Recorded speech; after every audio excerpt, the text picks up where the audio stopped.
Goeiemôre. Jy luister na die 39ste oordenking in die reeks Kopskuif. Vanoggend se tema is die 4 ruiters van die Apokalips. Ons het Vrydag gepraat oor die hanteringsmeganismes wat destruktief is vir verhoudings. As jy nie daarna geluister het nie, speel dit gerus later as jy 'n kansie het. Dit gaan oor hanteringsmeganismes wat ons in die verlede goed te staan gekom het, maar in nuwe omstandighede ons verhoudings vernietig en ons lewens saboteer. Waaroor ek vanmôre praat, kom nie uit die boek The Good Life nie, maar uit navorsing van die wêreld se voorste kenner op die gebied van verhoudings, John Gottman.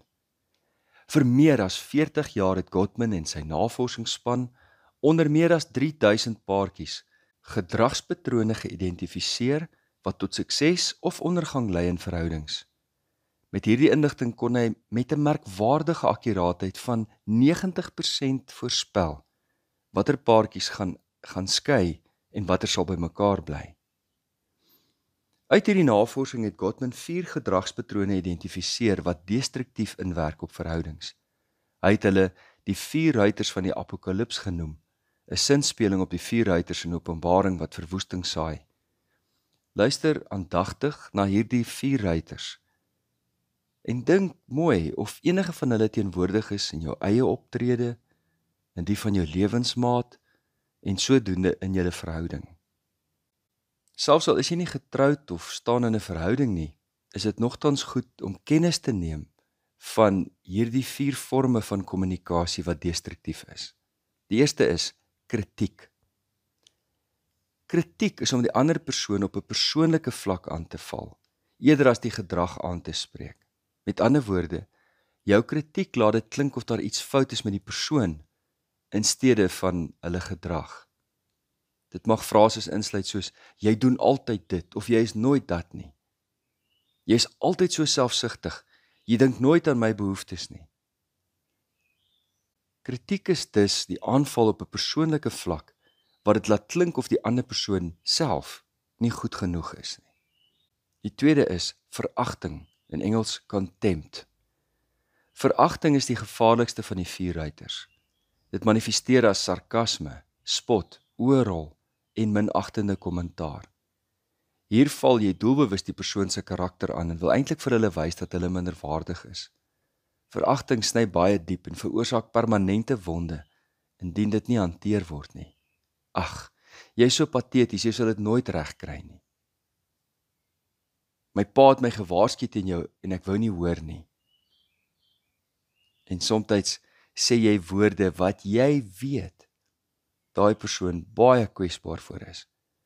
Miskien iets wat hulle met jou gedeel het op 'n vertrouensvlak, maar nou word dit deel van jou ammunisie om hulle terug te kry, seer te maak, af te kraak. Baie keer is veragtende woorde 'n manier om vir die ander persoon te wys hoe seer jy het en hoe kwaad jy vir hulle is. Maar hoe dit ook al sê, veragting is die gevaarlikste en die seerste van die 4 ruiters. Die derde is verplasing, defensiveness. Verplasing is om 'n rubberarm te hê. Jy verdedig jouself of verontskuldig jouself konstant. Jy neem nie verantwoordelikheid vir wat jy verkeerd doen nie. Jy verskuif gou die fokus of die blame op 'n ander persoon, dikwels die een wat met jou praat. En so verval 'n paartjie in die siklus van konflik wat nooit opgelos word nie. Verplasing klink min of meer so. Het jy vergeet om melk te koop soos ek jou gevra het? Ja wel, jy het ook al baie keer vergeet as ek jou iets vra. Hoekom is dit altyd net my skuld? Dit mag waar wees dat die ander persoon al baie keer iets vergeet het. Maar waaroor dit nou gaan, is die melk wat jy vergeet het om te koop. Die vierde is onttrekking, in Engels stonewalling. Hierdie gedrag kom na vore wanneer iemand hulle emosioneel onttrek en nie weer terugkeer na die gesprek nie. Die Engelse beskrywing is akkuraat. Om te stonewall is om afsydig en ongeërgd te staan.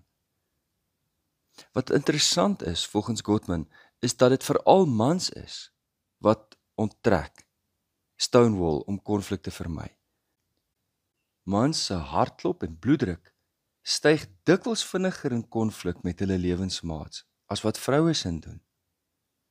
Onttrekking is dus 'n strategie om hulle self te kalmeer deur emosioneel af te skakel of fisies weg te beweeg. Mag dalk nou vir jou klink of ek as man hier in die bres tree van ander mans. Nee, ek lê eenvoudig die feite op die tafel om beter te begrip teweeg te bring. Ek wil dit baie duidelik stel dat stonewalling is nie 'n goeie strategie nie. Is nie goed om te onttrek nie. Vir 'n kort rukkie mag paartjie sê, kom ons hou nou 'n time-out. Kom ons laat gemoedere net bedaar en ons sal net nou daaroor praat. Wat belangrik is inderdaad dat mans hulle self kalmeer in 'n konfliksituasie, maar dan vir hulle lewensmaat 'n tyd gee en sê, kan ons oor 'n uur daaroor praat of kan ons later daaroor praat? Ons sal môreoggend dan praat oor beter strategieë wat ons in plek hiervan kan aanleer. Vir nou is dit belangrik om eerstens net bewus te wees hiervan, van die 4 ruiters van die apokalips.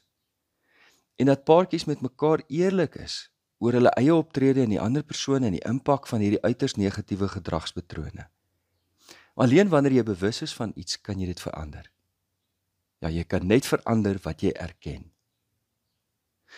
Dieper liggend hieraan moet ons elkeen ons eie gesindheid beoordeel.